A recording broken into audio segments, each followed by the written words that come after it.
Түнде бері ұйықтап жатқанда, сен ғана үнсіз төбеге қарап жатасың. Кеудеңде бір ауыр тас тұрғандай, айқайлағың келеді, бірақ ешкімге білдіргің келмейді. Сен шаршадың. Жай ғана жұмыстан емес, жай ғана ақшадан емес. Сен өмірден шаршадың. Күліп жүресің, жақсымын дейсің, бірақ ішіңде бір дауыс бар. Мен де адаммын ғой, мен де шаршадым ғой деп сыбырлайды. Сен бәріне шыдап келесің.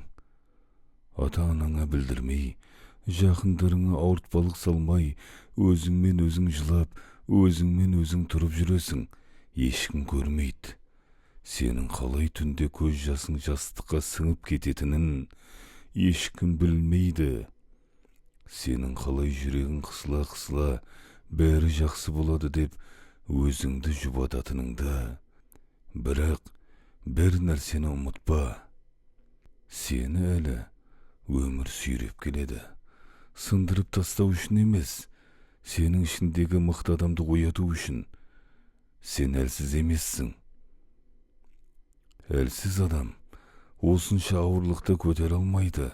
Әлсіз адам күнде жылап тұрып, күнде қайта тұра алмайды. Ал сен тұрып жүрсің.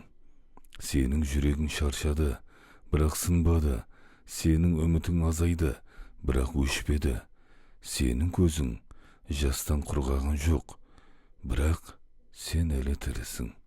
Бір күні осы күндеріңді есіңе алып отырып, тыныш қана жымиып айтасың. Мен бәрінен өттім. Сол кезді ешкім білмейді. Сен ол күндерде қанша рет үнсіз жылағаныңды, қанша рет болмайды деген ойды жүрегіңмен жеңгеніңді. Жаным бауырым, сен әлі өз бақытыңа жетесің. Жай ғана бүгін шыда. Бүгін соңғы күшіңмен, ертең жаңа деммен.